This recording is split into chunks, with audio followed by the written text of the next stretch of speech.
Hello, travelers. My name is Thomas the Human Bard, and I'm joined today by... Mercy the Tiefling Wizard.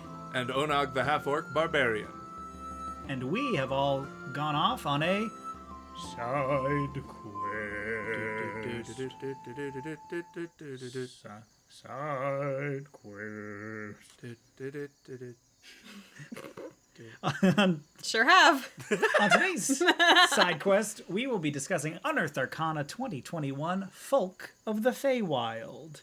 Mercy, you're probably very excited right now. A very promising title. As opposed to the Mercy. funk of the Feywild. It's different. That's you don't want to go. You don't want to go in those deep woods. You know what I'm saying? This is the bad part of the woods. You get the funk of the Feywild. Mercy loves the Feywild. I do love the and Feywild. hopes constantly for more Feywild content. I do. In 5th The edition. the character, the eponymous Mercy, the Yes. character I made, whose name I used for the show, grew up in the Feywild, so I'm a big fan. This Unearthed Arcana is by Tamora Rehman, Ari Levitch, and Jeremy Crawford, with input from the rest of the D&D design team. I do like that little note, and everybody else had something to say, I guess. And I guess everyone else helped too. But those are the three kind of leading design minds in what we're going to be looking at today. Yeah, which one of them are we gonna pick to just blame everything on for this it. time? I think we should just always pick Jeremy, because we all Sure. kind of know Jeremy. We know you Jeremy, yeah. from the broader Twitterverse and In all a sort that. of parasocial way, Yeah. you know? Whereas Tamora and Ari, I don't don't want to know. make them feel bad. Jeremy, But Jeremy can handle it, right? Like, you I can want take you it. to feel. No, I don't, Jeremy. You seem like a swell person. So a lot of this is just sort of copy pasted from the previous Unearthed Arcana UA 2021 Gothic lineages, which involve some lineage options you could choose either at character creation or at any level as your character potentially became a new thing. They were sort of could be transformative for your Yeah. characters. And they were using a new design philosophy towards player race options that they're building upon in this document. So specifically, we will be referencing the box text here, design note. The other ones I'll go over quickly. Ability score increases. We're following the rule now that no matter your race, you can, at character creation, increase one of your character's ability scores by 2 and a different score by 1. Or, alternatively, increase 3 different scores each by 1. Which is usually going to be the wrong choice. But Yeah, I mean, generally speaking. But you have the option. You can use that rule regardless of how you built your character with point buy or rolling or whatever like that. And you can still not increase anything over 20. Instead of languages coming paired with your racial options, player race options, it is now just every player race option presented knows common and one language of your choice, which can be limited by the setting you're in or your DM's discretion based on your campaign or whatever it might be. And then your creature type, because they have been experimenting somewhat with creature typing, does matter because some will not be humanoid, and that brings up all kinds of problems. Some of the previous some kinds ones, of glorious design issues from the player's handbook. Because there's a bunch of spells that would, like hold person. If you're not a person, doesn't work on you. yeah, Healing spells can get tricky if you're like an undead or something. which in the previous in Gothic lineages there was a lot of play with multiple types. Yeah, by being fusion something- types, basically. Yeah, fusion. My fusion monster, blue eyes, dark magician, fey and humanoid, or undead and humanoid, for example. Or, constructs and humanoids, all that. Yeah, but in this document, there is one specifically that is not humanoid at all. So we'll get into That's a little spicy. how that works out. But I'm going to read the design note in its full text, and then we'll move on to our first Feyfolk player race option. Design note: the creating your character section provides special character creation rules for the race options in this article. The races that use these rules can coexist seamlessly with races that use other rules. For example, the race options in the player's handbook have built-in ability score increases, while the races in this article don't. Race options from both sources can adventure together. If you'd like a race that doesn't appear in this article, such as an elf or a dwarf, to have similar ability score flexibility, The book Tasha's Cauldron of Everything provides a rule called Customizing Your Origin that gives you that flexibility. That book also gives you the option of building your own race, rather than choosing an existing one. The option is called Custom Lineage. No matter which option you choose for your character, a race in this article, a player's handbook race, a race modified by the Customizing Your Origin rule, or a custom lineage, you can adventure with characters who are built with a different option. This sidebar builds on the design note in our previous Unearthed Arcana, Gothic Lineages, which we did read in its fullness in the previous side quest we did on Gothic Lineages, and I feel we were similarly sort of underwhelmed by it, going, yeah, okay. We kept getting sort of hopeful, and we were like, oh, where's this paragraph going? And they're like, so, like, I don't know, you can choose it if you want, I guess, no pressure. And it's like, oh, well, all right. Okay, sure. Basically, you can do any of these. If you want an elf from the player's handbook, it still has its built-in stat increases, but you can choose to use an optional set of rules that mean that it doesn't have to have those anymore. You can wiggle them around a little bit. I do get that because, in my personal opinion, I do think it is just better to choose to say you can choose whatever stat increases you want at character creation instead of just saying elves are smarter because of all the baggage there. Yeah. But I understand that if they're not Gonna saying, and rewrite also we're those. coming out with D&D Yeah. 6th edition, Yeah. I get that they have to make the player's handbook not be obsolete, so they have to, in this sort of transitional phase where they go, we're going to be doing that in the future. Like, I would be shocked if in future editions of D&D there were any stat increases built into the races, which is good. I want to see it move that direction, but I do understand that in the meanwhile... It feels kind of like a Band-Aid. It is an awkward transitional period, is what we could say. Definitely. And that's hard to avoid. Sort of a tween years situation. D&D feels like it's 14 right now, and just It's hates experiencing a lot of changes, and that's not always comfortable.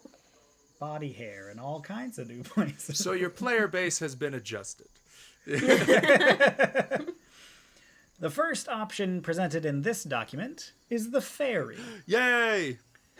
So, we famously discussed fairies. Wait, can we also call this episode Fairies Yes. in D&D and get thousands of views on it? Yes, in our most well-viewed episode, Fairies and Sprite Player Races, we discussed a fairy race homebrew option. So it will be interesting to see how this design tackles that problem. If you just want to be a little bit confused, just compare the views we have on that one video about fairies to the views on any other video we have. Any video on our channel.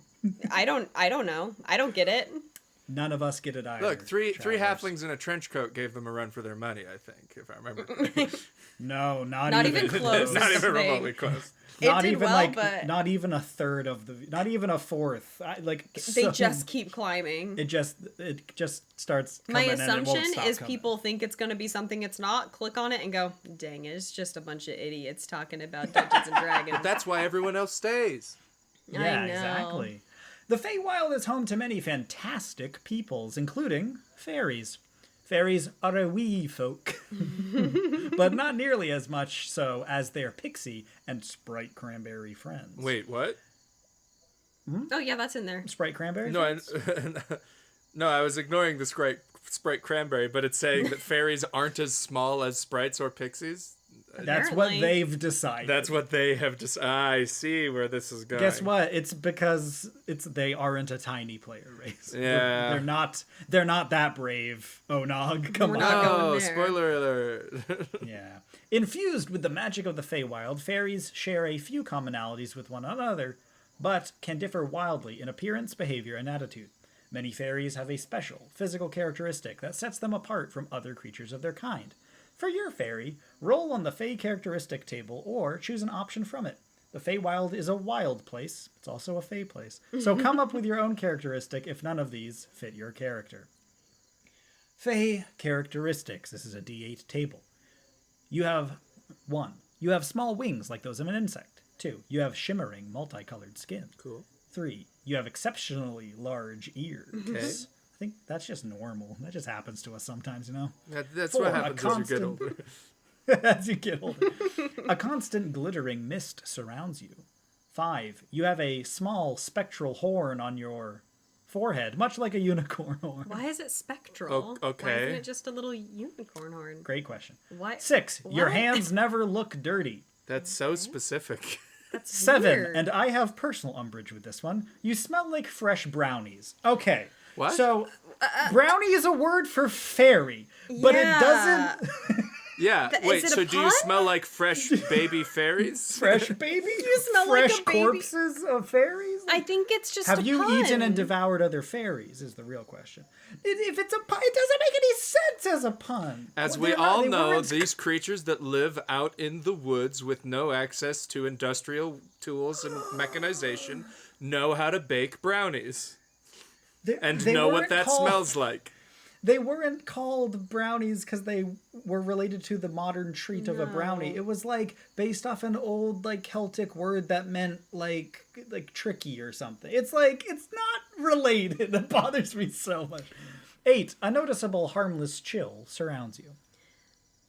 5, 6, and 7 are weird. Yeah, these are like, okay, I guess in Hmm. certain like mythologies like that was a thing, I guess. I think it's a small design thing that's a totally personal taste thing, but I feel like pretty often in D&D, the word spectral will be somewhere where I'm like, why? Like, why can't it just be The thing. solid? Like, Yeah. why is it like a shadow ghost of a thing? Like, I don't know. It's just Because weird that to me. makes it cool. Does it? No, yeah, like the no, the last one, a noticeable harmless chill. It makes it cool. I also think your hands never look dirty is weird because it's like, what? So if you like Okay. roll in mud, is it like just your hands? I like to imagine that the noticeable harmless chill is like a vibe. It's a noticeable and harmless chill vibe that I surrounds like you. that. You just feel real. Everyone's like, man, this guy's pretty cool. This guy gets it. This guy gets it. So let's move on to the stats themselves. Fairy. So we're skipping ability score increases like we mentioned previously. yeah, Those aren't they're not attached even to this. here. You choose those yourself. They're not listed here. Barbarian, traits. fairy. Barbarian, fairy. You have the following racial traits. Creature type. You are a fae. Not a humanoid and a Not fae. a humanoid and a fae. Just a fae. Nice. Okay.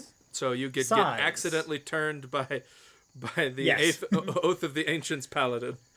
Correct. You can accidentally send your party member off into the woods. If you get trapped in a prison cell, can I summon you if I'm a If can I you can't summon fae? specifically to bust you out? Can I summon a specific fae when I summon fae? And can I choose my friend? Can I just teleport you? me? That's the best use of that I've ever seen, and I would allow it. Jeremy, answer us our question. Can I pick which fae I summon? We've said this before, but it's so good. We gotta say it again for anyone who hadn't come across it. In the anime fairy tale, it's a thing where summoners just like they have deals with a specific spirit or whatever that they summon. So every time they summon a water spirit, it's the same one who's like, dude, I was on a date and you just dragged me into this realm. Like, I was busy. I'm Also, only available Wednesdays. I need next week off. I'm going to my grandma's. Yeah, and I love that. We Yeah. gotta bring more of that energy into D&D. We had that great in a vibe. campaign I was playing in where somebody had like the urn or the water basin that summons water elementals. Yep. And so we were always like, it is the same water elemental every time. It's his bowl and or he whatever. hates yeah. us because we never summoned him in a combat scenario. We only ever summoned him for like janitorial-esque duties. Because like we were in the swamp, and so we were like, oh, we need to change this embankment so like we can flood this river to go a different way or something like that. So we summoned this water elemental, and it was like ready to fight, and it was like, no, you want me to get in the mud? Oh. No. We had a similar thing in one that you were DMing, Onog, where it was a genie that we would always summon, and we just used him like Wikipedia. We'd be like, hey, how do Rakshasa work? Is this a thing? Like, can you explain it? He's like, Excuse me. I can shoot lightning out of my finger, but okay, yeah. Yeah, let me go check. Size. You are small. I am small. I am small. Speed. So yeah, small, not tiny. So you're the size of a gnome, but you're a fairy. That's a big old chunky fairy. It's a big fairy. I a feel big- like fairies don't have to be tiny. Have you No. ever played Zelda? They don't gotta be small. Well, those are great fairies. Yeah. In Zelda, Navi the fairy is tiny. Yeah, the She's other small. fairies are That's very true. tiny. The great fairies are people-sized or even bigger. Yeah. But I mean, in a Big lot lady. of fantasy, listen, in the Barbie fairy movies. Oh boy. Oh, wait, Breath or of the are they Wild- small because they like live in flowers and stuff? Breath of the Wild great fairies were the original Resident Evil vampire mommy. Don't Yeah. at me. Oh yeah. You heard it here first. Speed. Your walking speed is 30 feet. Fairy flight. Aha, we're going right Here we off go. the bat. The most combative discussion about fairy player races. You have a flying speed equal to your walking speed and can hover. This flight is magical and does not require the use of your wings if you have them. Okay. They just give it to you. I like that. This is very interesting because they've, like, especially in Adventure League and stuff, they're like, no, you can't play a race that can fly. Like Wizards of the Coast has literally taken steps back from the races they have made that have the ability to fly. So the fact that they would just say, and then here's another one that has the ability to fly, it's very weird. I have wondered, though, if the rule for in Adventures League you can't play a race that flies means that they can now create flying races without worrying about it breaking Adventures League. Because it doesn't matter because it will 'Cause it's never be an disqualified. Adventures League. Yeah. Or Yeah. Adventure League, Yeah. I don't know, maybe. I like that a lot because that is one of those things to me where when you're designing something, you have to go, why does someone want to play a fairy? And if I can't magically fly, I don't feel like a fairy. Now it's be once real. again it's a weird, they're probably going for a weird variable flavor thing like they were doing with the lineages, but it's weird that it's like this is magic flying and doesn't require your wings, even though fairies have wings, but these fairies don't have wings. But I guess depending You on the don't have to mythology have you're them. going, you didn't have to pick wings, even though that's not a thing you needed to pick. But it doesn't need your wings, but you do have wings sometimes. Yeah. It's kind of, it's this weird like middle of the road flavor choice Yeah. that which is kind of irksome. which I personally feel is going to be my problem with most of this document. Yeah. It's all sort of If the thing can fly, give it yeah. wings, you know. Yeah. Or give it like a genie smoke tail or something. Like give it a reason it flies, not just you have magic and you decide to exhibit that by flying. Yeah, because if the Fey characteristics table was just all kinds of different wings or wing-like implements, that would be cool and flavorful and give you a reason to reference them in your fairy flight. Mm-hmm. But since some of them are just you have a little horn, it's like, why did we even roll on that table? Yeah. Yeah. I don't know. Okay, fairy magic. You know the druid craft and fairy fire spells. Nice. You can cast Fairy Fire without expending a spell slot, and you must finish a long rest before you can cast it this way again. Okay. You can also cast this spell using any spell slots you have. Your spell casting ability for these spells is your choice of intelligence, wisdom, or charisma. Because it's not preset in stone which bonuses you get. So Exactly. And it allows you to feel more free to make a fairy who's going to be any type of caster. You don't have to worry about, well, I'm a druid, but my fairy magic goes off my intelligence modifier. It's like, you can make it line up with what you were already going to be picking anyway. So that's cool. Or you that's the can- first time they've ever done something like that. and Yeah. yeah, That's And cool. according to the wording too, is you can change it on the fly. So if you've been like feeble-minded or something like that, or whatever, you know, and your intelligence has been drained by a monster or something, you can change it to your next highest stat when you're trying to cast these spells. So that's pretty neat. Is it? I thought it was just like when you take the race, you have to pick one and you're stuck Not, with it that just one. says your ability casting for these spells is your choice of. I mean, Oh, you choose. that's very different choose than what which I you had use. interpreted it as. It could be interpreted as the way you say, but I would argue that as the wording Yeah, as it stands I right would- now, it just says, whenever you cast these spells, you choose this. I feel like if they took out, if that isn't their intent, I feel like they just need to take out the words for these spells and just say your spell casting ability is your no. choice, because then it's just like No. one. No, because that's not how it works. Because it's like your spellcasting ability changes based on Where because the if you spell is multi-class, coming You can have from. multiple. Oh, spell that's classes. true, because that's So, not racial. yeah, You're yeah, right. exactly. You're right. And so, no, but you I got me think there. if they wanted it to be what I was talking about, one and done, I think they would have to include some sort of line about once you choose which one it is, that is always it. Okay, Like, I got you. I think Onog is correct that the there's no easiest wording way to prohibiting read you this from pivoting. is that at any time you spellcast, you can pick one of these 3 to spellcast it with. Which realistically, you're gonna mostly just pick the same one every time based on your class, because that's what you'll have It's put the most only stats in into. the most niche of scenarios will that even Right. Only when But- you were cursed and they Wait affected for your it. wisdom or whatever. Hold up. Wait for it. That's maybe the coolest thing ever, though. Because could you imagine a spellcasting class that has 2 spellcasting abilities and spells that change depending on the ability you cast them with? That's kind of wild. Because that would be like a fighter who has a bow and a sword. They need to either use their dexterity or That's their interesting. strength. And it would be like a wizard who has intelligence spells and wisdom spells, but then some spells that say if cast with intelligence, the save is against intelligence, but if cast against wisdom, the It's like save you're is trying against to wisdom. outthink versus like endure or something kind of a thing. That's interesting. Or you could have some that were like if cast with wisdom, deal psychic damage, but if cast with intelligence, deal force damage. It's like it could be complicated. That could be wild though, and now I want to see somebody homebrew that. If you homebrew that, send it to us at our email, thecopperfoxinn@gmail.com, or on social media at thecopperfoxinn. Fey Passage, the final ability. You can squeeze through a space as narrow as 1 inch wide. Okay. Okay, so they Okay, are tiny. so you are small. No, Jeremy. but they are tiny.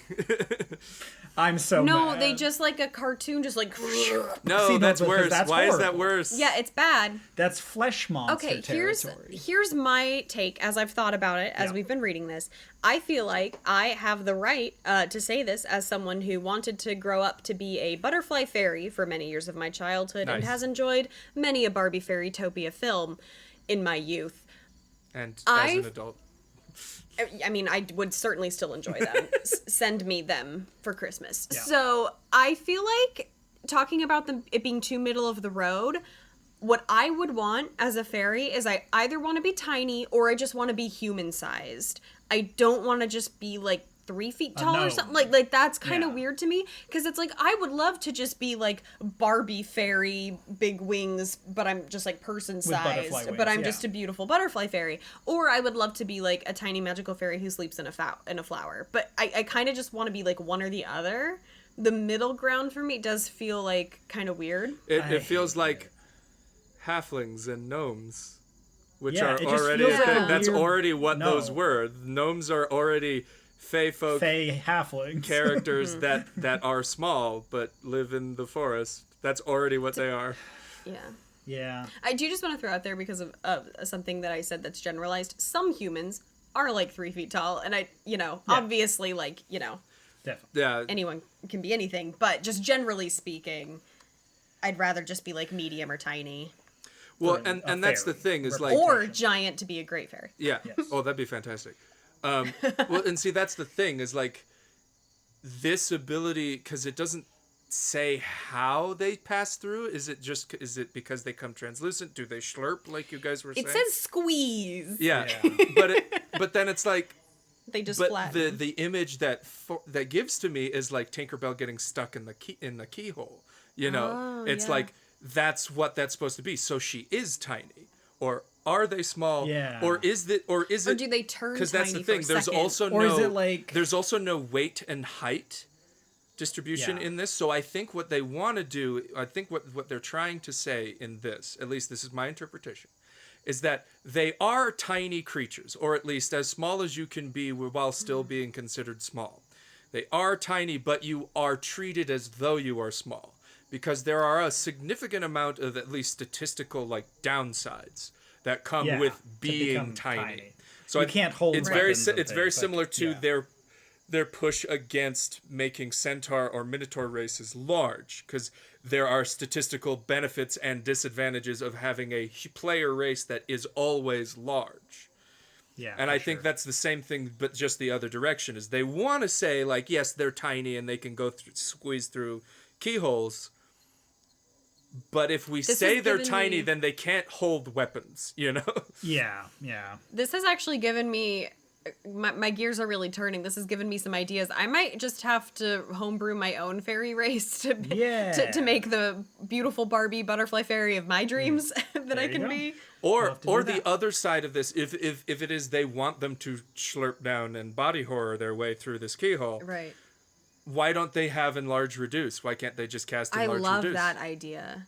And then they can become large and interact with the people, and then they can become tiny and interact with the feyfolk. Which is a very fairy thing to do. That's incredibly fairy. That's incredibly fairy. That's a very Tinkerbell thing to do. I think it could be cool to, instead of needing the spell enlarge reduce, give them a built-in, you can be either tiny or medium. And you have to use a bonus action to change your size. You can do that because that's something that's also something that's in spoiler alert that's introduced later on in this very document. Exactly. You can just decide how large you are. Yeah, why not just kind of do that? We could work with those rules, and then you could be tiny when you want to fly around and sprinkle pixie dust and get through a keyhole. And you could be medium when you need to hold a sword. You can be medium when you need to turn into Julia Roberts and seduce Robin Williams. Exactly. Yeah. The most awkward scene of that whole movie. To do that. The best fairy on film history. All right, we've been downers, so let's move on to one that I also don't really. There are some good ones in this document, but Hobgoblin of the Feywild. Wait, what? That's a thing? So hobgoblins, real quick, they're in the game already. They're in Volo's Guide to Monsters. You can play a player hobgoblin. There are elves in the material plane and elves in the Feywild. It's Eladrin versus high elves. Okay, but they did just say hobgoblins, but from California. They just you wouldn't know them. They don't go to school here. They don't go to this school. They're from Canada. Hobgoblins of the Feywild. Hobgoblins trace their origins to the Feywild, where they first appeared. Is that a thing? I guess they're now saying that's the lore of D&D. How long has that been a thing? Where they first appeared with their goblin and bugbear kin. I suppose goblinoids all came originally from the Feywild. That might be there somewhere in some old edition or something. Yeah, that could be a thing that's always been the case. I'm not sure. We don't have encyclopedic knowledge of everything. This changes so many... D&D lore is all made up and the points don't matter. Yes, correct. But in the sort of Tolkien-esque, which D&D draws a lot from, that makes a bit of sense where, orcs and goblins are dark reflections of elves and things. So it's elves originated in the Feywild. So then I guess goblinoids maybe did too as their dark reflections. Maybe elves came from the Seelie and goblins came from the Unseelie. Mind them adding this lore that they're from the Feywild. Sure. It's fine. Whatever. But it's just kind of weird at this point in the game, Yeah, to just suddenly decide, now we're going to talk about that. But then again, that is just highlighting the overall lack of books talking about the Feywild in the past 20 years of D&D. I feel like there is less lore to D&D than you'd think there is. Well, there's just there's less and also so much which more. Are so small. Yeah, some parts of it are so specific, and then there's entire planes of existence where there's I guess this is a plane of existence. Yeah, it's either there isn't a book on it, and so you can do whatever you want, or there is so much information that this is specifically why this is happening and why this creature has this in their stat block. Yeah. And if you trip the line on either one, you get a lot of angry emails. I am hoping that this is a forecast of a future Feywild supplement. I would love that. Great. I mean, if the previous Unearthed Arcanas are to be followed. The Gothic lineages turned out to be a forecast for the new Ravenloft. What's it called? Realms of Ravenloft or something. Realms of Dread or something. Ravenloft. Yeah, it's a bunch of different subplanes of Ravenloft, each with their own lore and vibe. So that's cool. That's going to flesh out a bunch of that lore. There's going to be some adventures, some subclasses. It's going to be cool. So maybe this is for a Feywild version of that? I'd be down.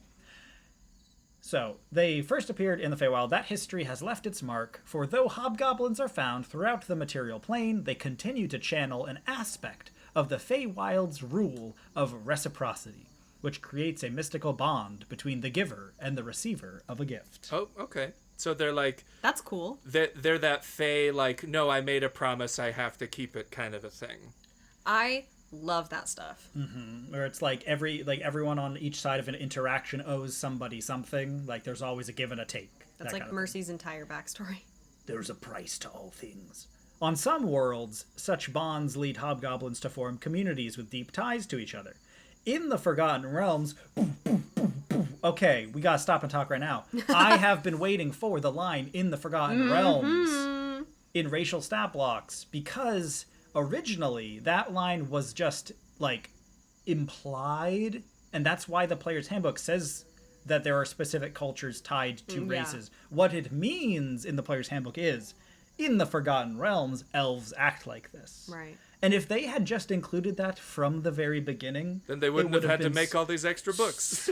it would have been so much more clear what they were talking about, because they were building both a setting and a system at the same time. Just completely intermarried, yeah. But when I made my homebrew setting, I was for some reason baggaged with a bunch of these Forgotten Realms specific where it's like, things. no, dark elves still have exactly the same culture, and it's no like, matter well, what my homebrew why world would is, they have to have the Yeah. same culture. It's like, that's weird.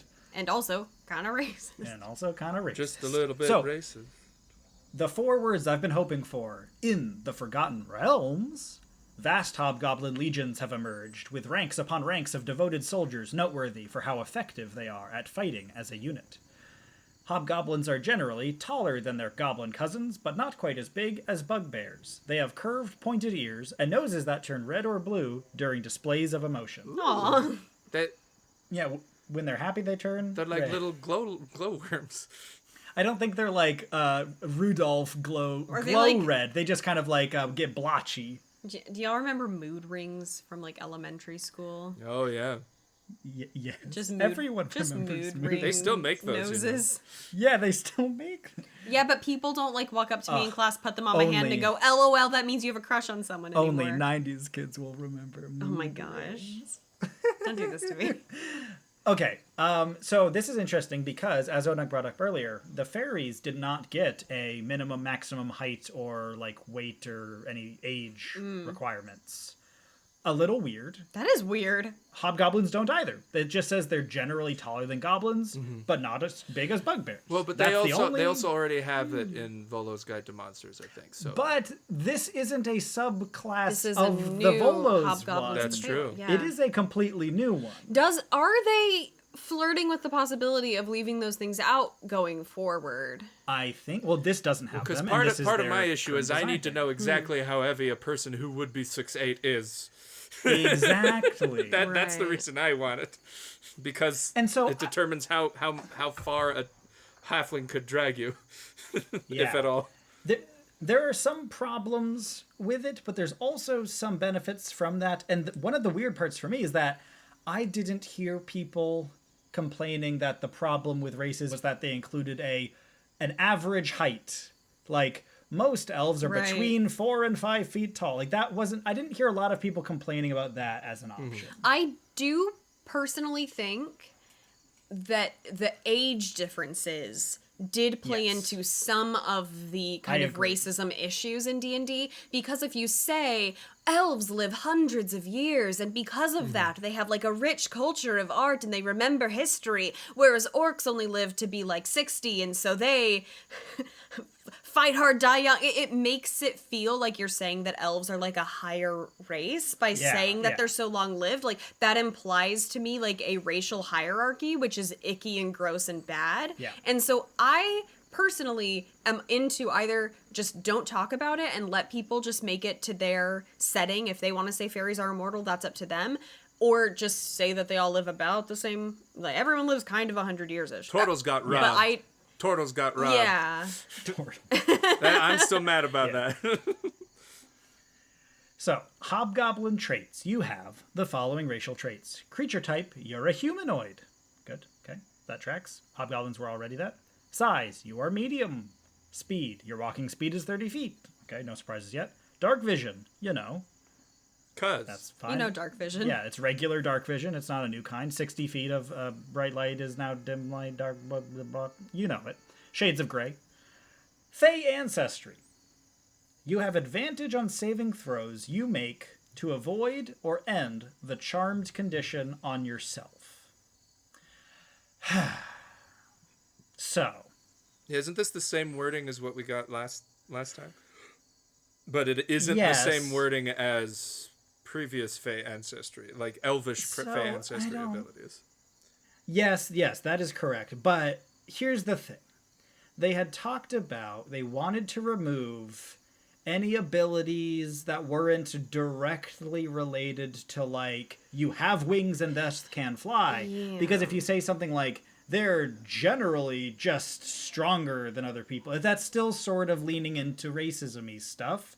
And so, especially when it was like, wood elves generally have better reflexes. It's like, that's not really a biological thing. And The problem is that there's real world racism that says those same things. exactly. Yeah, So where it's then like, no, makes it is me- because of my lineage, my pedigree, Yeah. that I am resistant to your charms, you know. Or Yeah. alternatively, no, they just can work harder. They're built tougher, so Yeah, they can do yeah, all our yeah. labor. Like, So- don't do that. Yeah, and like the inverse of this, of the Fey ancestry thing, would be like other races get charmed easier than us because of our lineage. Like, yet again, that's like, no, this is not what we Right. were hoping for. It makes you seem like you're just like smarter or more mentally Yeah.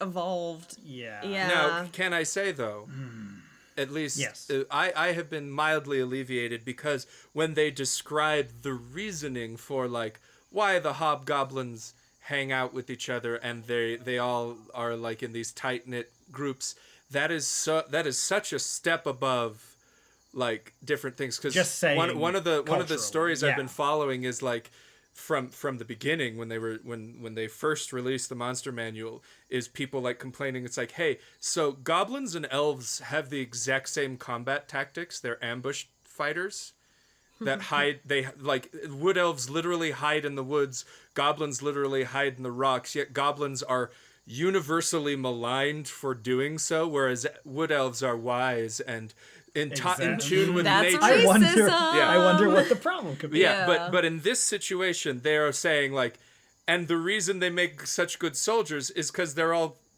really cool and they trust each other, you know. And I'm like, okay, at least you're saying that nice things about the specific Yeah. niche you've put them in. There is the problem of the, like, noble savage stuff of, like, positive racism can still be racism, It's which still is a it still whole- develops an Yeah. It's like otherness in positive the racism mind. isn't actually positive. Yeah, Yeah. quote unquote Yeah. positive racism isn't. I mean, it's not real. But here's my overall problem: is that as we're gonna go on here, each of these things is definitely not biological, and But it is magic, and maybe because that's of the magic, problem. Is yeah.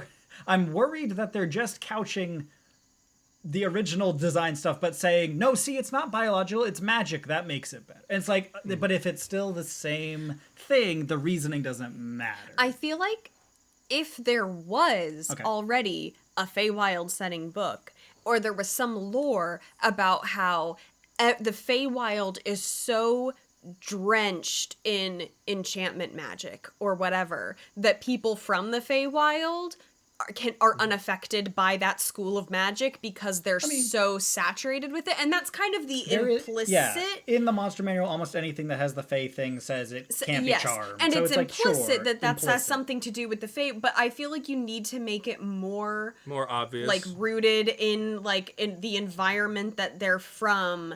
Has it's like kryptonite, where it's like, because you're from the planet with the stuff affects you differently. Yeah. But then it's weird when it's like only charmed, but you're not like immune to it. I don't know. I feel like they haven't committed hard enough for it not to just feel like you're saying they're just like not as easily tricked or something. Yeah, you're couching it in because of their magic, they're not as easily tricked. But you're still just saying they're not as easily tricked. I don't know. Yeah. Well, let's read through these. Well, and the problem... it could be argued, though, too, because this is specifically a defense against a magical effect. They are just as easily tricked by someone lying to them as any other human being would That's be. true. But it is because it is from a magical source that they have resistance to such things. yeah, They are well, except resistant to that- the charmed condition. not being Yeah. lied to. So that is something to Right. say for that. That's true. That's true. Yeah. One of my biggest complaints here is going to be here. I actually like these abilities quite a bit. My problem is that they're built, yet again, like it's that they're built into a race and saying that it's about their racial nature that these things happen. Because the abilities I'm about to read are pretty cool. I'd love them in a feat or in a subclass or on a magic item. But when they're built into a race, it, for me, brings up all these problems Or we're like- trying to get away from. Wait. Okay, Yeah. okay. But these are okay. Hold on. Lightning striking Yep. inside my little bottle that is my brain. Okay. So we have the things that are the races that are like. So this just adds another level of customization. So we have we have the biological race, like you have dark vision, you have wings, you are 9 feet tall, so you can pick things up. Yeah.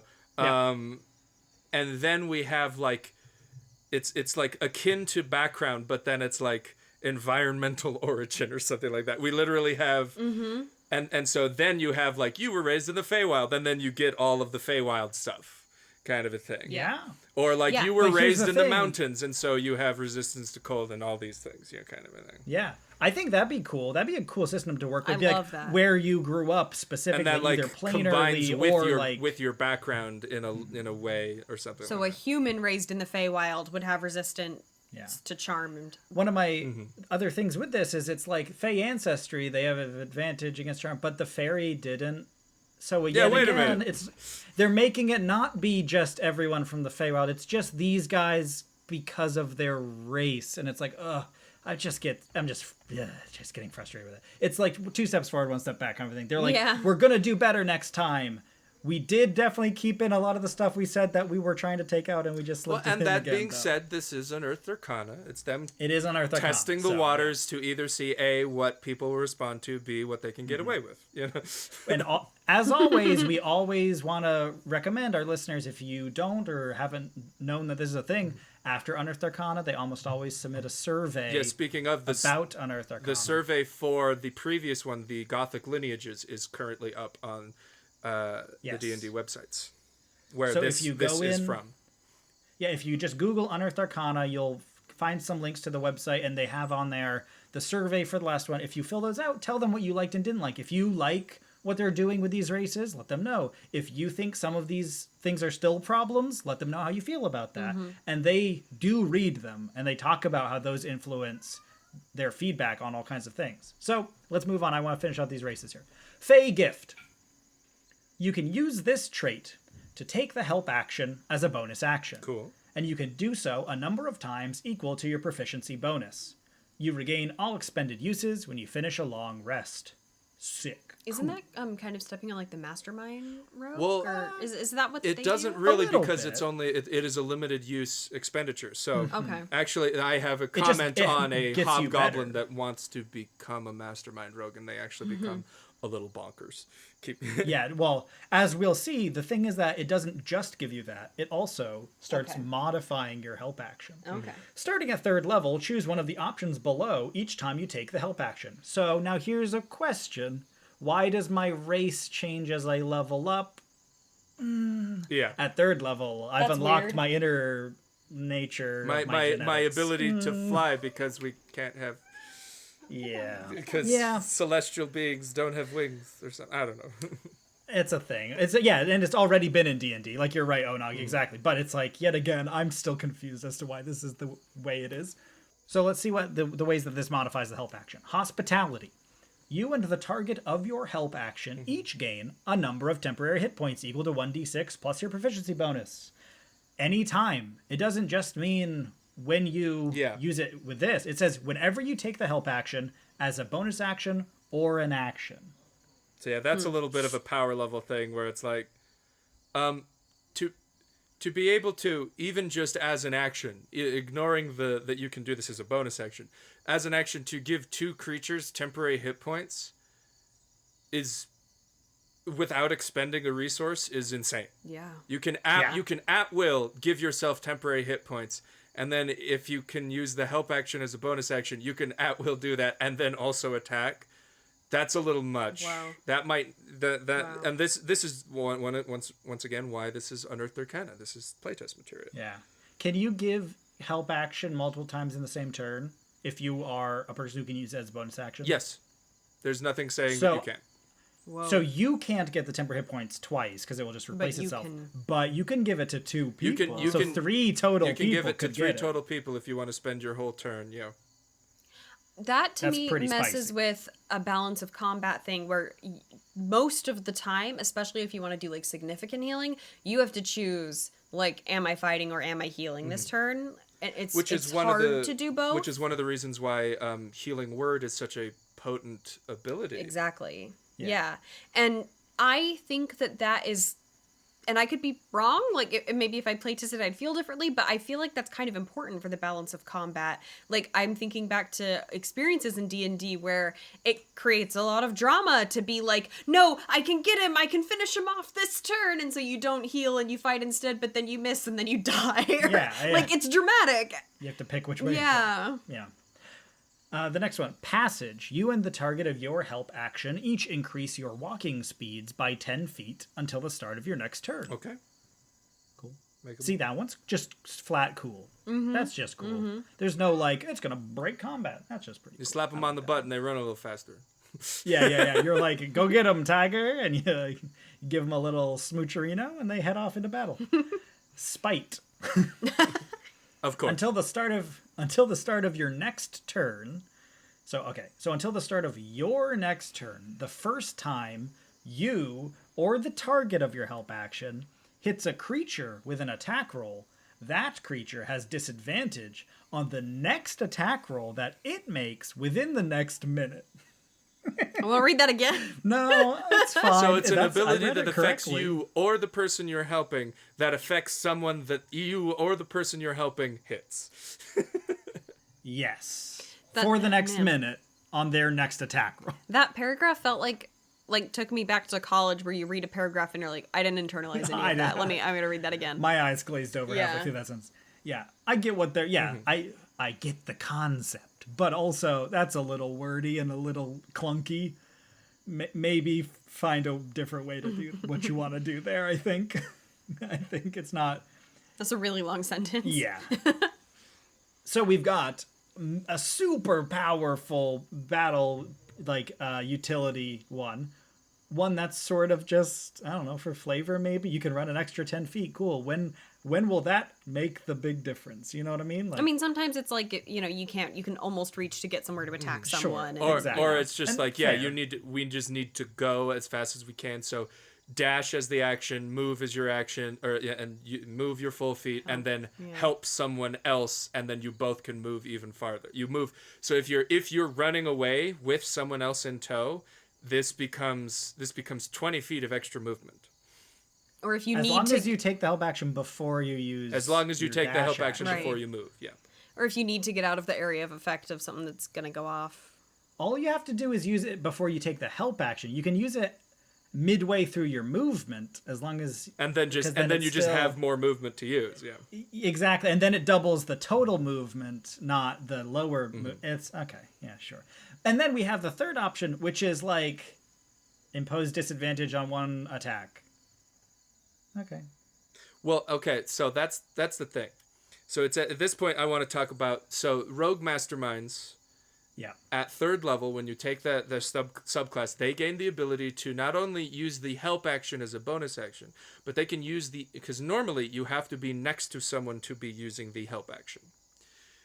It is an action that you can take, that any character can take, that anyone within 5 feet of you can help them. You can give them advantage on a skill check, or you can give them advantage on an attack roll. It's basically what it is. So the mastermind rogues can be 30 feet away. Their help action now gains a range of 30 feet. So they can be helping people. So they're the masterminds. They're controlling the web of battle, and pulling strings here and there and making you more effective. So now, a Hobgoblin of the Feywild mastermind can ignore the limited resource use of the Fey gift and can just spam temporary hit points to their allies and still take their action. And not only this, they can keep, because Spite doesn't say until that creature's next turn. it It's says the start of your next turn. well, no. So Spite says until your next turn when you hit somebody, but that extra effect on the other creature of they have disadvantage on their first attack lasts a minute. It's not until their next turn. So normally, when a creature, intelligent creatures go like, "Oh, you've given me disadvantage," then I'm just not going to attack this turn. I'll do something else. Yeah, Well, I'll find something else. and then on my next turn I'll attack because it'll have worn off. Well, that effect will still linger. So not only can you like disincentivize your opponents from attacking and make them worse at it, you can start stacking this on multiple opponents. Yeah. You can cooperate with your teammates and start stacking this, and so they're all like because I don't think I've ever participated in a combat that took a minute of in-game time. Because every round 10 is... rounds would be a lot. Yeah, that would be This 10 is rounds. A very this is powerful ability to potent. be a racial ability. Yeah, this is very potent. feels like and a it's class like ability. almost... Especially on a... Well, that's the thing. Is being augmented by a class ability makes it suddenly much more potent. But with a mastermind with this, it's like strictly better than a... it's strictly better than a barbarian's reckless attack, which the whole point of the barbarian's ability is that they can, without incurring a resource use, gain advantage on their attacks. However, the punishment is that every attack against them has advantage. Well, now you're just giving out reckless attacks to your allies because you can no help with an disadvantage. attack. You can the give them enemy's getting advantage, and then the disadvantage. enemies get disadvantage on their attacks. Yeah. And there's no punishment. And there's no for you. punishment. It's just you're literally handing things out. You're handing out advantage on attacks to your friend. Yeah. I think this one's like OP and also doesn't... Yeah. I don't know. There's just a lot going on. It's not It so definitely tied needs to the to be inherent put flavor through. that It definitely needs to be put yeah. through the game testing like grinder. Yeah. Put through the ringer a little bit. Well, let's finish it out here. Fortune of the Many. This is very similar. I haven't checked if it's exactly the same wording or not, which I should have done. To the Hobgoblin ability in Volo's Guide to Monsters. One of their, I think their only real unique racial ability. I think they have. It Fey is. ancestry It in is. there, but- Well, keep reading it. It is exactly the same. It's just Okay. flavored differently. Yep. So if you miss with an attack roll or fail an ability check or a saving throw, you can draw on your bonds of reciprocity, like they had mentioned earlier, the Feywild magic, to gain a bonus to the roll equal to the number of allies you can see within 30 feet of you, maximum bonus of 5.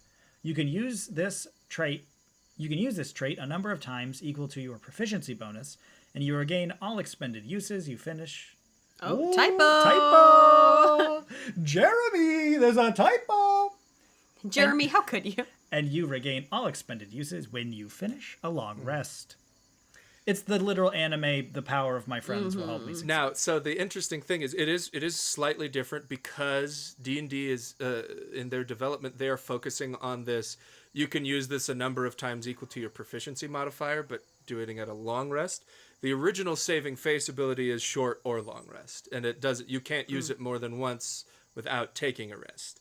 However, Gotcha. it's called Saving Face, and its flavor text is, Hobgoblins are careful not to show weakness in front of their allies for fear of losing status. If you miss with an attack roll or fail an ability check, yada, yada, yada, and then it has the same thing. So it's definitely That feels so much more negative. a different flavor Yeah. because it's something that was designed from being this is what evil NPC characters... Yeah. If you want to play one of those, this is one of their abilities. Whereas this other So one is like, here's- what if they were nice? Yeah. But here's the other part of that is kind of like what I had been talking about earlier. In that version, the same exact ability is presented as saying it's tied to their culture. So now we don't want to tie things to culture. So now we just excuse having the same ability by saying, no, this time it's just magic, so it's not a culture thing. So it's not bad this time. Which I don't know if that is good enough. It still feels tied to culture. It still feels kind of tied to culture. It's a great ability. Every time I've played a Hobgoblin, I use this. It's a very and useful cool, ability. and I like it. But It's like being like, you have an affinity for country music because of like magic of being from the South, not because of your culture. Your elves are naturally smarter because of magic. It's like, well, just saying because of magic doesn't mean it's not racist anymore. Mm-hmm. Like, in fact, that has been a excuse of colonizers and conquestors and empires since the beginning of time. Like, oh, those barbarians up in England, you know, they've got these weird religions and we need to wipe them out because everyone knows being Roman is right. Yeah. Basically, just if you're designing a race and you find just do the test. Can I imagine like a colonizer saying this?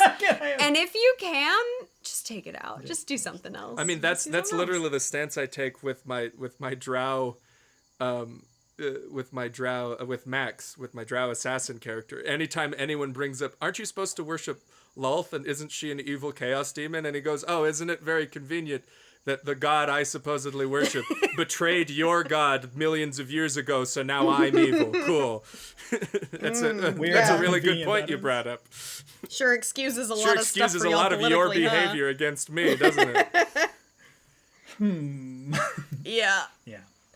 Let's get to the good ones that I kind of like. Well, can I say one more weird thing? No. Can I say? Nope, we're done. And this isn't about. It's not about the cultural implications of these abilities. It's about, once again, my focus, the mechanics.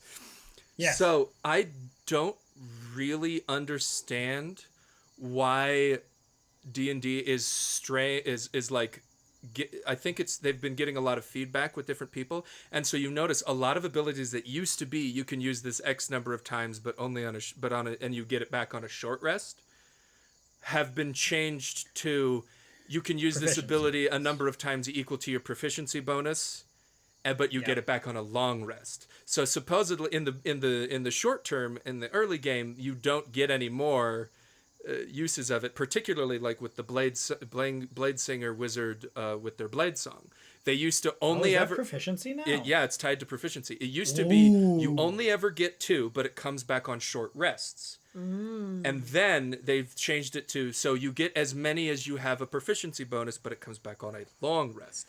So which goes from 2 to like 5. Right. Which goes from 2 to I think 6. 6. Yeah, it goes 6. So a level 20 blade singer can use it 6 times every long rest, which is kind of cool, I guess.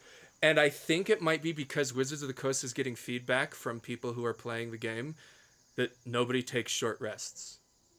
I think that's true. I think that's actually very true. I think it's also part of a secondary feedback where people say, I hate having like 12 arbitrary pools of numbers that are each different from each other. I have 2 of these uses and 5 of these uses and 3 of these uses. And they come back from different things. And they come back from different things. I want it to be like always I just know what it's going to be. Tying things to your proficiency instead of just having an arbitrary amount also feels more connected to your character's abilities, I think. And it's like as I'm leveling up, Exactly. I'm becoming stronger in this. Now that being said though, it does also severely punish things like the fighter and the warlock who have most of their abilities most if not all of their abilities come back on short rests. Warlocks have some higher level stuff that come back on long rests, but so it's like these other classes that need to take short rests to feel effective compared to these other classes that only like wizards that only gain like minor benefits on short rests, kind of a thing. Look, there's really 2 kinds of classes in D&D. You got your nappers and you got your zonkers. Yeah. The nappers, they would just want a nap, and then they're good to go. The zonkers, they gotta zonk out. And so I've always felt like it was strange and unnecessary that wizards get like a very weird math number of spell slots back on a short rest. Like it feels so unnecessary. It's a weirdly but it's to sustain them. And in all honesty, I think if they took that away and gave it to the sorcerers, it might be on mildly more even playing fields. But that's a different discussion. But Oh no! Do you think sorcerers aren't tuned well? Shut your you've mouth. never mentioned that before. Shut your mouth. I will die a sorcerer, even though one of my favorite characters is a wizard right now. But so it's one of those things where it comes back to the party parity kind of a situation. Because like we talked about with the lava mermaids, where it's like if only one of your characters can survive a lava environment, everyone else is going to Yeah. feel left out. And so in this kind of strange way, making all of these abilities only come back on long rests means Zonkers. Yeah, when if you become a zonker, then that means if somebody goes, "Hey, can we take a short rest? I need to get my spells back." So if the warlock everyone goes, doesn't really "Hey, want I need to take a short rest," everybody else goes, "Well, we don't gain anything on a short rest, so we're not taking a short rest." And I've even seen groups where they say, "Okay, well, you take a short rest, and we'll catch go to up." town without you. Yeah, and it's like, oh, that's Don't do not that. You're gonna cool. leave them in the woods by themselves while they don't have spell slots? and have to not do anything the whole time. Mm-hmm. Yeah, And some of that too can be on like DM's planning. Like if you plan your dungeon in such a way where the players will never feel like there's a spot they could safely take a short rest, they won't take one. Like sometimes as the DM, you can kind of be aware, like, my warlock and fighter probably really need a short rest now. I'll kind of walk that for them. Create Be a like, space. you notice that this room is, kind of cut off from where the rest of the monsters highly are, and it defensible. would probably be a safe place to set up a fire if you wanted to. Wink, wink. I ran into that while I was helping someone play test. I was helping someone play test a dungeon that they were designing, and they literally were like, "Well, I expected you guys to take a short rest in this room," and I was like, "What are you talking about? We fought the bad guy in that room. One, we didn't feel safe in that room. Two, when we fought the bad guy, he ran away down the hallway. So we kept chasing him. Like, we were like, Why no, would we have he's just injured stopped? and Yeah. he's fleeing. We need to kill him and we can stop this." It's like, it's all about like how you present things Yeah, is definitely. when people feel safe enough for a short rest. Or even a long but there's rest. also, there are benefits for everyone on short rest. Things like getting hit. Yeah, dice getting your and hit stuff dice like back. that. But they're in general, like Onog's saying, not every class has an equal need to take a nap. Like napping is not as big of a deal. For And in most fact, of them. some classes, like the wizard, they have a thing that benefits them by taking a short rest, but only once per long rest. So they actually only want to ever take one short rest, and they never want to take another short rest after that because it's a Yeah. waste of time for them. I'm thinking about the bard I'm playing right now, and I've only used my Song of Rest like twice, like in this campaign so far, because the party never wants to take a short rest like Never really that needs often. to. We're always like, well, let's just go do the thing, like, Yeah. and because most of their classes don't really need them. And a lot of that ties into D&D's overall mechanics, which are super, because of player feedback and because this is how people play the game most often, people don't, like, you're not punished for not taking a lunch. Like, you're not punished for not eating breakfast. You don't get hungry. You don't get hungry or tired in those ways. Unless You'll you're get like tired if trying you- explicitly to pay attention to that, and then it's just one more number Yeah. your DM has to keep track of. Exactly.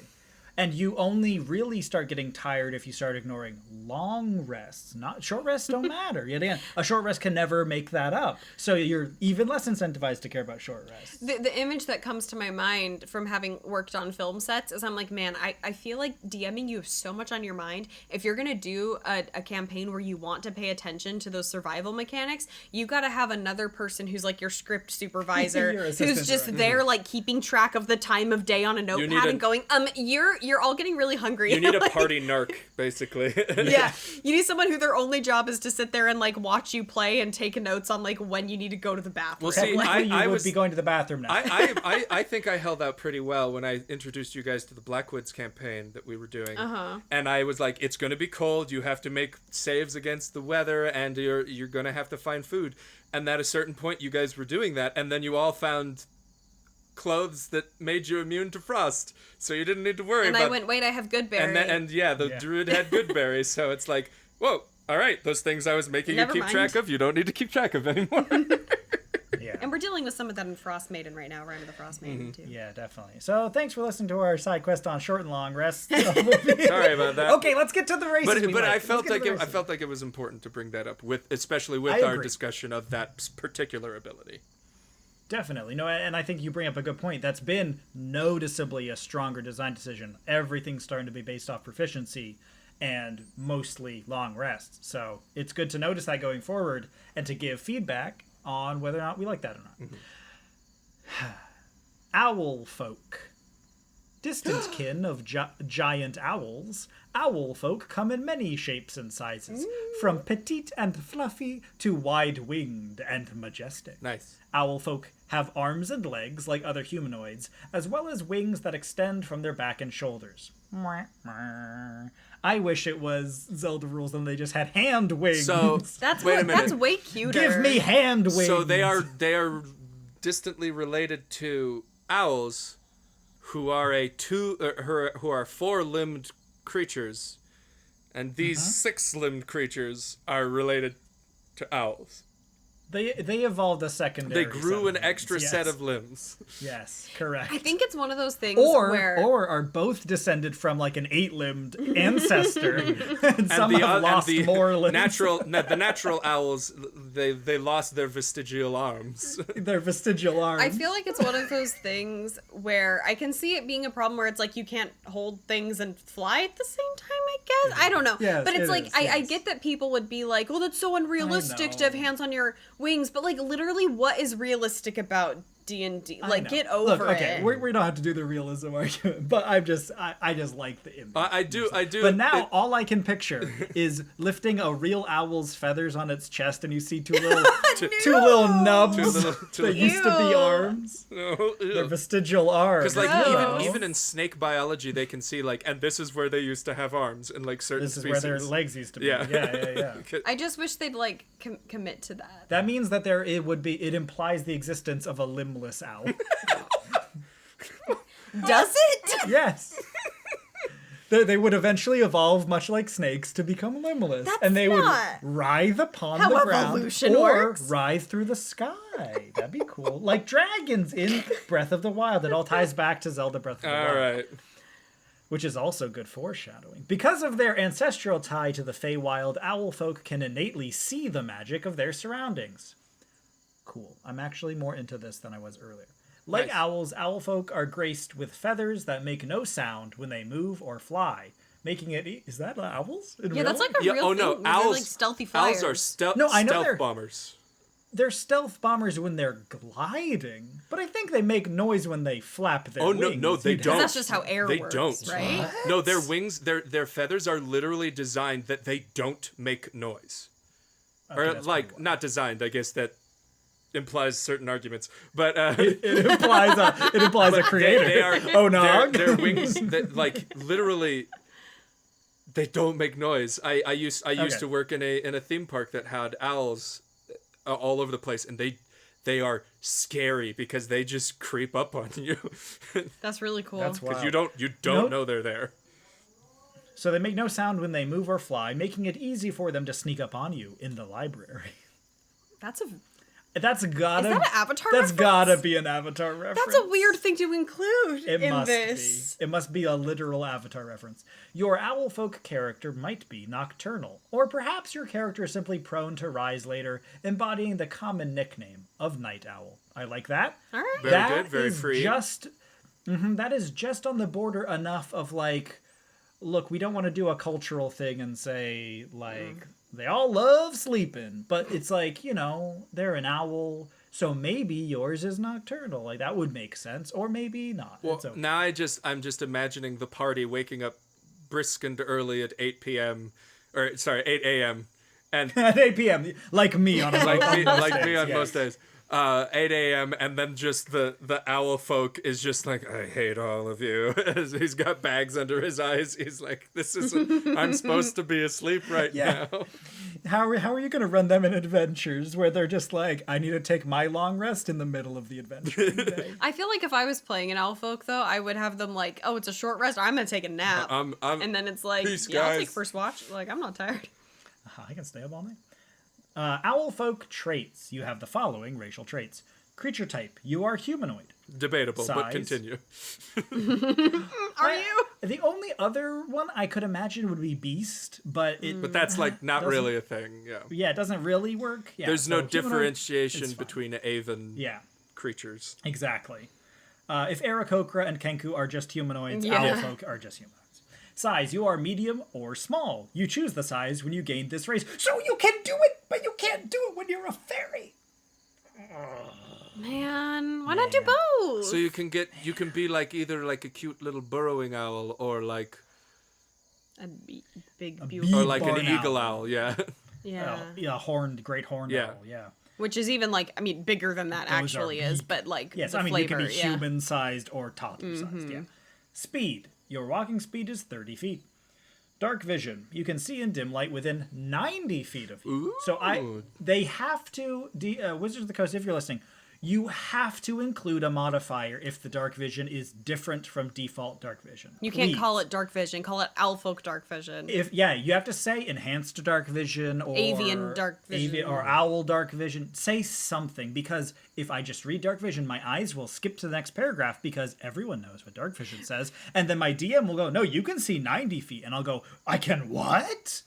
Tell me it's different. Well, Otherwise maybe yeah. the distance modifier isn't like the way that they've codified it, at least within their own company. The distance modifier isn't the thing; it's the ability of dark vision, X distance kind of a thing. Because there are other things that increase your range of dark vision, or give you dark vision, but only out to 30 feet, and that's still called dark vision. So it's like weird. Exactly. They're I wish like the dark vision goggles or whatever, you know. Yeah. I just wish the typing was more clear so I would know if I need to double check anything about that information. Y'all want to know the little phrase that helps me always remember the mechanics of default dark vision? What? 60 Shades of Grey. Nice. I hate this. That's actually pretty good. It's pretty good, right? Hey, you want to know something about dark vision that you probably forgot, travelers? You get disadvantage on perception checks in dim light. Yep. Well, that's Don't forget that. once again that's a long time. So if Yeah. it is actually dark, then always it's forget. dim light to people with dark vision, which means if you're making perception checks, you are doing so at disadvantage. You still get disadvantage. You get to make them because You get to can make them see, at all. but you do Right. still have disadvantage. I think that's a thing too that people kind of forget with D&D is that as the DM you can just say no. If I'm like, okay, well I want to make a perception check to see if I can see something through the dark, like the DM can just be like, you can't see. You don't have dark vision. Like You can't. You're blind. Like there is no chance of You essentially success, have the so blind you effect. can't make that roll. Like Yeah. if there is no chance of success, you don't need to roll. You can just say Well, that doesn't work. And it's one of those things too, because I remember when the Player's Handbook first came out, a lot of people were saying that the Skulker feat wasn't really worth taking a feat because of what you can see fine in dim light, and I was like, what are you guys talking about? That means That's you really never good. roll at disadvantage in pure black environments if you have dark vision. if you have dark vision, because now everything is just bright light to you. But But can you now ever sleep? Because everything is well, bright yeah. light to You're a skulker. You're not asleep. you. You never sleep. Magic sight. Your keen senses can focus to see the presence of magic. Okay, I would like this to just be slightly reworded, and we'll talk. I think about I know that where you're going with You- this one, but keep going. Yeah, you gain I don't know if I know where I'm going. You gain the ability to cast the detect magic spell, but only as a ritual. Your spellcasting ability for this spell is your choice of intelligence, wisdom, or charisma. You can also cast this spell normally with any spell slots you have. So, I get that when there's already an effect in the game that does a thing, you should do it with the thing that already does it so you don't have to write it out again and it will fit into all the systems. Like, I get that. That makes sense to me. But, yet again, when we're trying our best to distance biology in the racial stat blocks from just inherent, like things that I don't like are more mental or what, like, how magical you are, is that biologic? Wizards can just learn it, I guess. I don't know. It's a weird thing. I wish this was like, you have a special eye that you can twist in a certain direction, and when you do, it's got the, like, you can, you have a lens that goes into your eye you can swap at will, like, biologically. Then you have the effects of the detect magic spell, but it's not you're not casting a spell. Because then it's like, it's literally biological. You're not like a magic person. That's just part of how your eyes work. And that would make that feel better to me. But even still, I get that they're fine. trying to nerf it by saying only as a ritual, but that actually like makes less sense to me flavor wise. Because if you're saying that I have like big magic owl eyeballs that can see magic, why does it take it 10 minutes for that to rev up? Like that just seems Well, it's weird. like your eyes adjusting to the dark. Well, see, but that's the thing and that's the thing that bothers me with this is that it's like it's not that you can innately see into the magical realm. It's you know how to cast detect magic inherently because of which your... is like Now, if they had changed it to you can cast detect magic as an action and it comes back every short rest, and if you have extra spells, you can cast it then, because that makes sense to me, because it's like it is a second sight that your species has, but it takes energy. It takes an energy source or resource to utilize it for longer periods of time. I like that better. And so it's like, okay, cool. You know, that's something that can be inherent to these magical owl people who grew extra arms. It burns through all the sugar in your body, and then you got to eat before and you got to take a nap before you can do it again. Your blood sugar tanks. I feel like you got to give cat people either the ability to see into the ethereal plane or the ability to see invisible beings and objects. Really but not dark vision. Definitely not dark. Definitely not dark vision. That wouldn't make any sense. But I want that for your, because sometimes cats just look at ghosts. Yeah, I get you. They're just like staring in the corner. It's like, what are you doing, buddy? Yes. That's a ghost for sure. Nimble flight. Okay, so they also real quick though, they did the intelligence, wisdom, charisma thing again. So yet again, like Onog said, we got to figure out what they mean by that. Do they mean every time I cast it, or do they mean I pick it and now I'm stuck with that? Because that's going to be a point of contention on somebody's table. I know that's gonna happen. Nimble flight. Thanks to your wings, you have a flying speed. You have those, by the way. You have a flying speed equal to your walking speed. When you fall, you can use your reaction to make a dexterity saving throw, DC 10, to stop falling and fly in place until the start of your next turn. That rules. It seems weird that that's not just part of like a general D&D mechanic of if you have the ability to fly. Yeah. Because that makes so much sense. Well, magical flight's very different, and hover is very different. But for like Aarakocra and Fairies, and although that's magical flight, but... Yeah. So another interesting thing about this ability is it doesn't give you a flying speed. It just says your flying speed is equal to your walking speed, which I don't think... That is interesting. It says you have a flying speed equal to your walking speed. But that means this ability is always modifying your flying speed to be equal to, it's the math. So if you're an elf-folk monk whose walking speed increases, so does your flying speed. But that's the thing, is I was trying to think of scenarios in which that would even make a difference, but it isn't, because your monk abilities don't say your walking speed increases by this, it just says your speed increases by this. So any monks with flying speed also get that speed bonus. And like your swim speed, if you have one inherent, that would just be all of them? I can double check that before I... That's how I would read that. If they don't specify the kind of speed, then all of them are speed. Yeah. But so but this does lead to something where if something explicitly increases your walking speed for an owlfolk, it also increases their flying speed no matter what. There is no question about it. There is no misinterpretation to be had. Unless maybe there's some weird corner case that we can't think of that specifically says your walking speed. Which there may well be. Who knows? Silent feathers, you have proficiency in the stealth skill. That's handy. This, normally it would be like, oh, they're just naturally sneakier than other races. Gross. Bad. Saying they literally have biological feathers that make them quieter, that muffles the noise they make, like physically. Now it's cool to me. Yeah. Although it suffers slightly for me on the problem that skills in D&D can mean more than one thing. So sometimes you might ask for a stealth skill in which having quiet feathers wouldn't matter, but for some reason it still does. Because it's like you all stealth is covered in this one skill, so it's like quickly... Where it's like, I'm trying to whisper. Yeah, it's like your whispers wouldn't be affected by your feathers, but maybe I guess I think that's fine, though. I know, because everyone's, like, anyone who has high stealth for any reason, it would encompass all of it. They used to handle this in a different way, because Svirfneblin have rocky gray skin that lets them hide in the stones, but they gain advantage on stealth checks if they are in a rocky or stone environment. Yeah. So I was wondering if it should say, proficiency in the stealth skill, or proficiency with stealth checks based on, but the or problem is just it's give giving you them proficiency, advantage, not advantage for stealth Yeah. if you are moving, or something Yeah. like that. Which I guess would be weird. is 'Cause very you should move. we would be also being weirded out by that. So I think the most elegant thing to I do get it. is to just go, Is kinda you're what they you're did. sneaky. You're sneaky. Yeah, I think you're right. I think that the other ways that like make more logical sense in some regards make less logical sense in other regards. And that's the problem when you're trying to do something that is a simulacrum of real life, is there will Exactly. inevitably be something that doesn't quite work one way, and if you try it the other way, then it doesn't succeed in the in a different way. Yeah, because it's like holding perfectly still is a stealth check.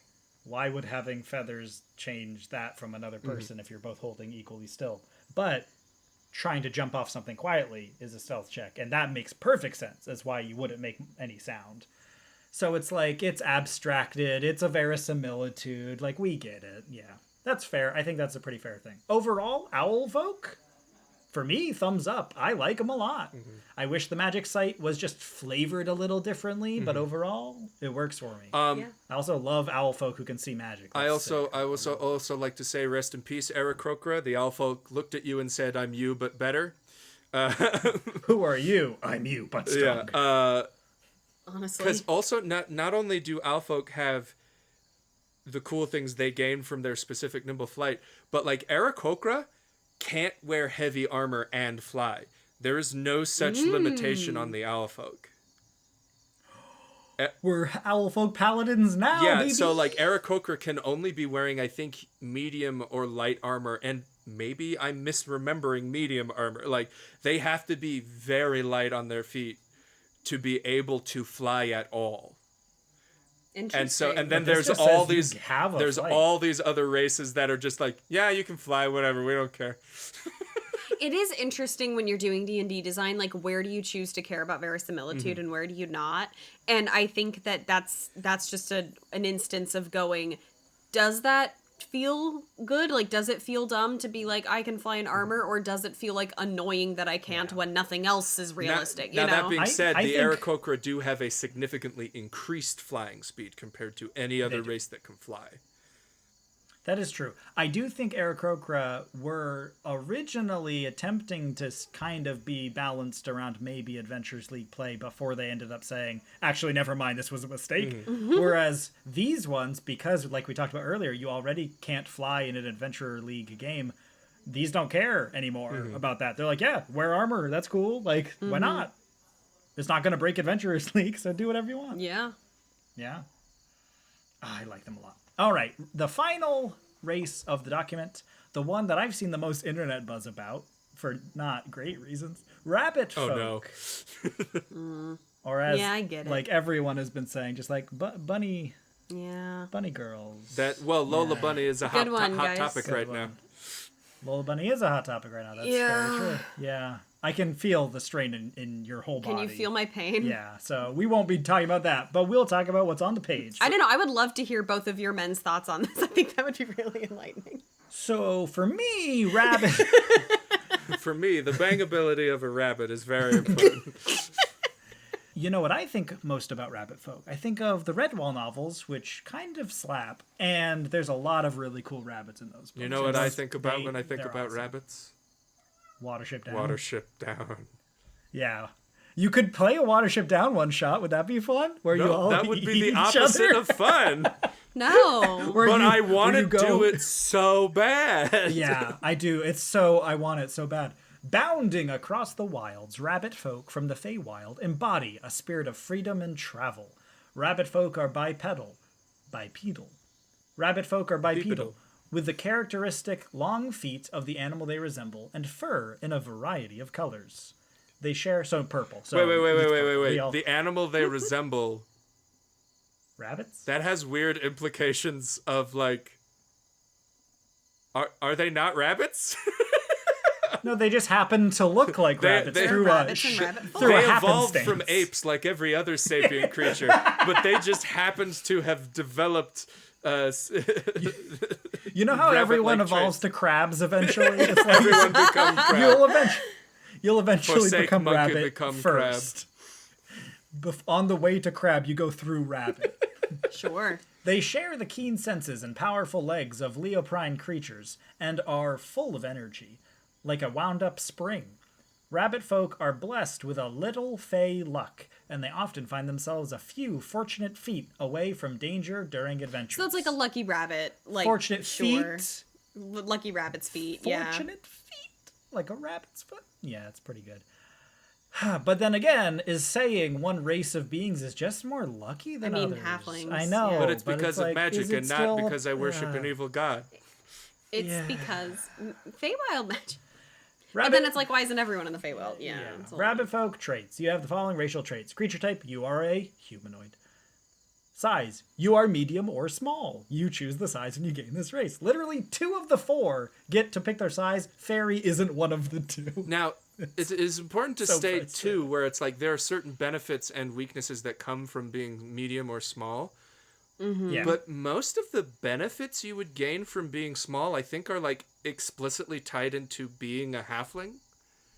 Because they're the Right. halflings are the ones that say like you can hide behind like specific like sub races of halfling like Lightfoot are like you can hide behind something that's larger than you, which I think a lot of people might believe is just because they're True of small. all small. But no, it's Yeah, because I they don't- are halflings. And so there, Yeah. I worry there's going to be a lot of people who want to be a small rabbit folk and then think try they get and those think they get abilities. all these benefits. And it's like, no, that's actually because they were a halfling, not because they were small.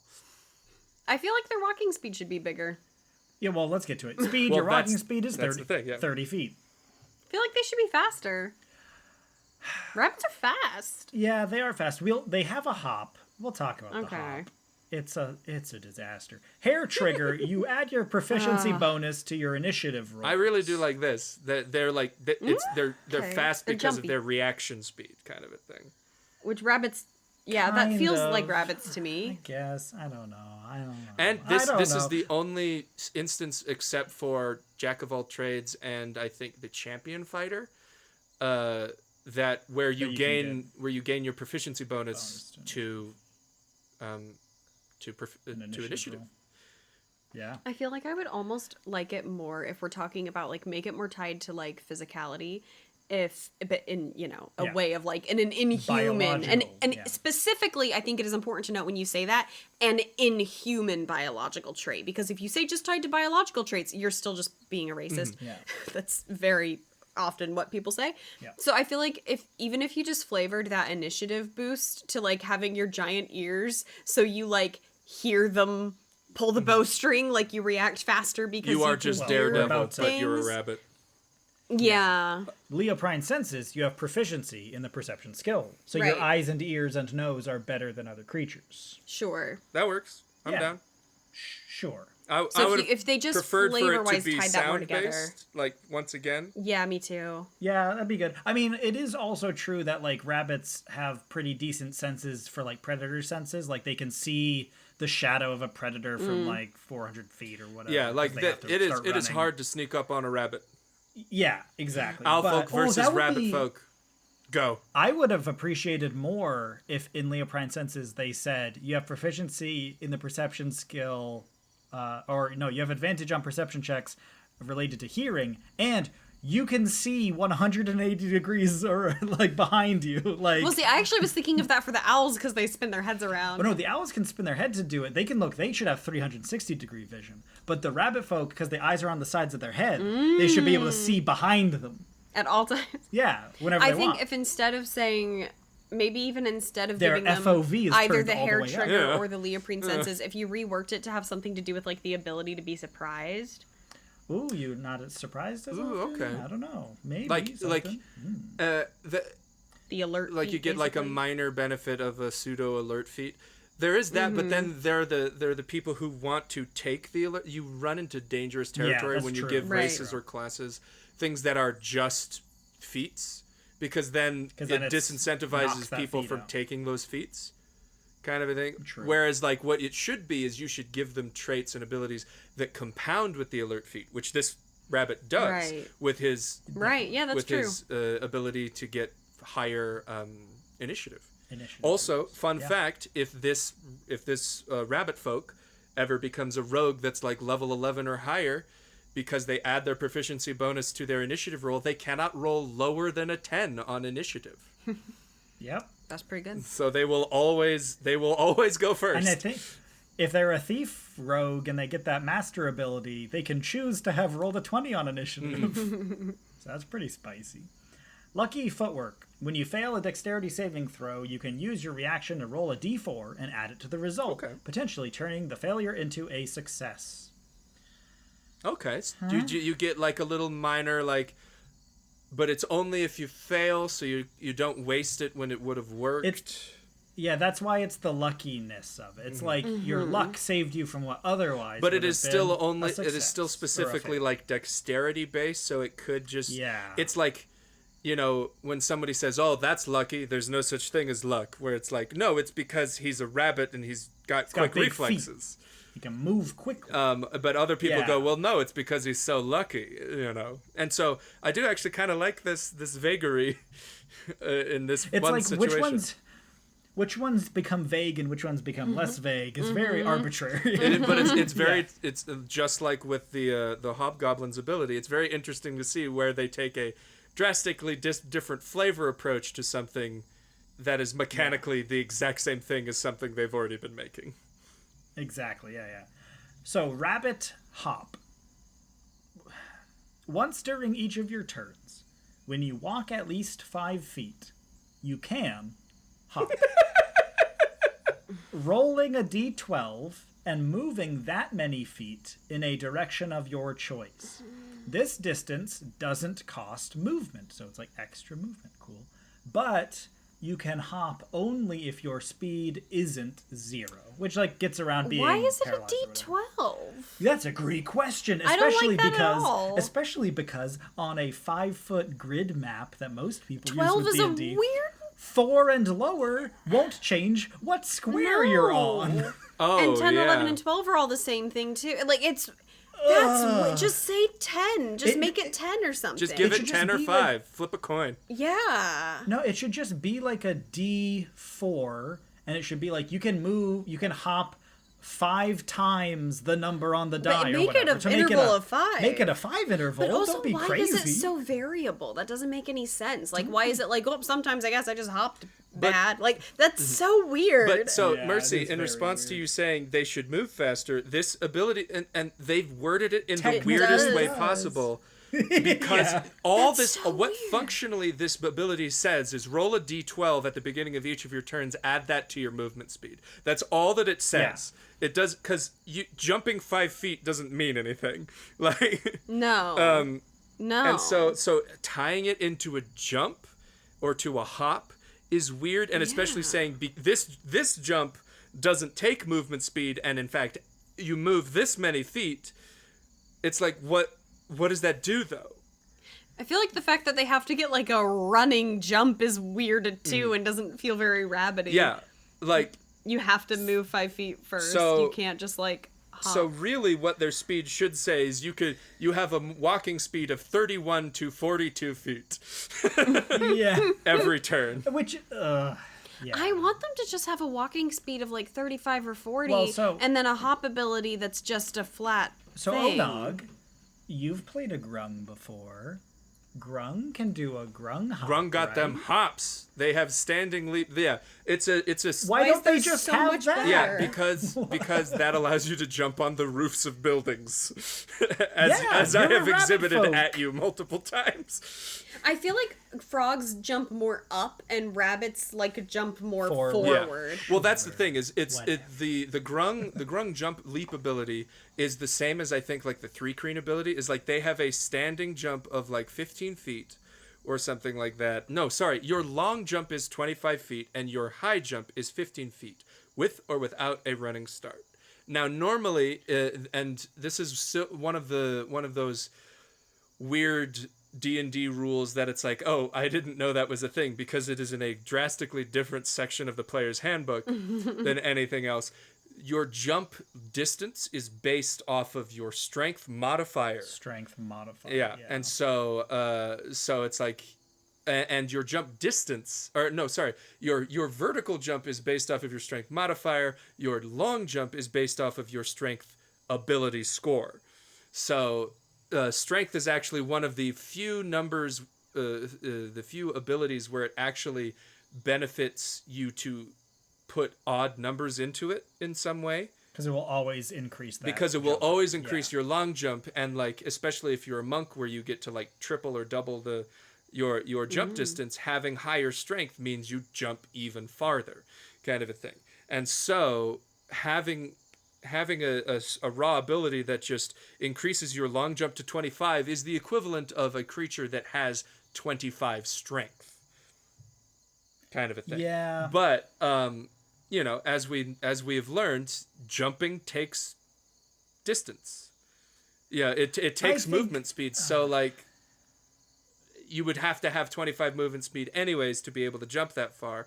So especially with my Grung character that I would play, his movement speed is only 25 feet.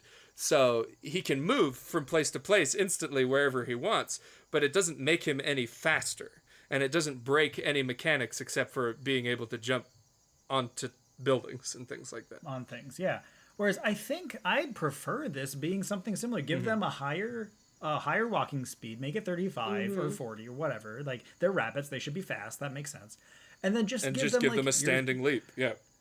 Well, or even if you don't want it to be exactly the Grung, just give them a big long jump that is allowed. They're like, it's always up to 20 feet or whatever, no matter what, no matter what your strength score is. It's always that.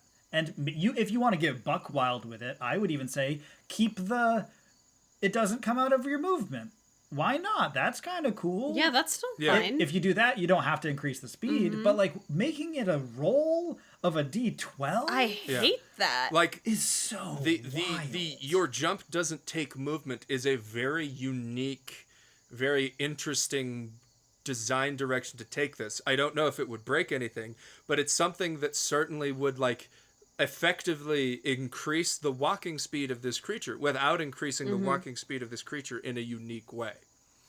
But the thing is, for like the vast majority of D&D players, and maybe I'm incorrect, but in my experience this is correct, only two numbers on this D12 will matter if you roll them. Yeah. A 5 or a 10. And any other number will just mean... Will be actually a 0, a 5, or a 10. Or it was a 10. It will mean it was a 5 or a 10. That's so weird. That is so... Well, also, why then a D12 instead of a D10? Because there's a because more then the chance odds of to getting get it a are higher better. one. Yeah, but sure. it's weird that you have a possibility of it adding 0. And it's like I tried to jump and I didn't. It will add 1, but yeah, But that's effectively 1 foot is 0 because effectively it's 0. not a space on the mat. And I get it. Not everyone uses mats. Don't add us. We get it. Theater of the mind exists, and you can say, well, the table's 7 feet wide, so you're 5 foot. But speed you won't do it. can't It's like make a 7 mechanic will do for a it. race that only works if you don't use a battle mat. Like, that's so dumb. It's wild. That's a weird one. I like what's kind of going on in Rabbit Folk. I think we got to figure some of it out a little bit. But after that, I actually like most of this. Yeah. I think Rabbit Folk would be really fun to play. Owl and Rabbit Folk, both very fun and cool to play, I think. And I even really like the fairy folk if you just ignore the flavor that they're... Just say that they're... If you ignore the flavor that they're going small. for, just say, you are... just give them powerful build. You are tiny, but you are treated as though you are small. You know? It's like, that's all you need. Honestly... That's all you need. Honestly... That's literally all you need. Why not just say they have powerful build, but they're tiny? Yeah. That's all you need. Well, because I wish it just powerful said build only does, like, certain things. So just, like, to say, like... powerful presence or something, magical presence. You are tiny, but you are treated as you are small. Boom, covers all your bases. But if powerful build says you can like lift things as though you were one size larger, I would assume that covers the problem of holding weapons and stuff. Because you go, if a small character can lift it as a weapon, then I can. Yeah, I would technically rule it that way. Particularly, many of my barbarian builds have been about abusing that very specific thing. I did. But it could be argued that just because you can carry it doesn't mean you can wield it. And I'm like, okay, all right. Well, you got to tell you, in our current Frost Maiden game, there is a Goliath character who is a rune knight so they can become big. I am here for this.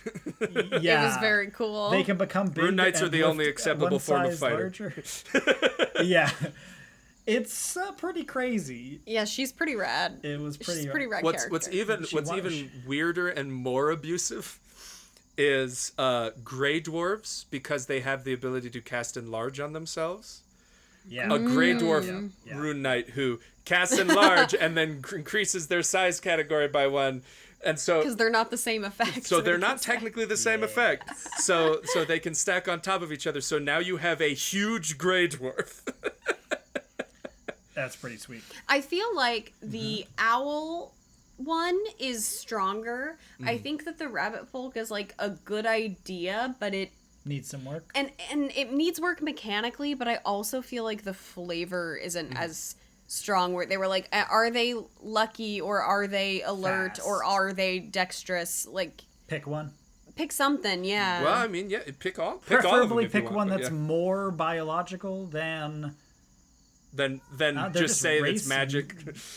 than just waving it away as magic, but still being the same problem we used to have. But then you and not to be the white man playing devil's advocate, but then you start going back into the, well, then why are you a rabbit folk? You know, it's like, why does someone want to be a rabbit folk? So that they can have access to XYZ. Why would someone want to be a dryad, a gorgon? Why would someone want these things if not for their inherent magical abilities? So then where do we draw the line as this is actually a magical ability afforded to you by your species biology, versus this is just us making up some malarkey magic to have an excuse to make them better at this thing.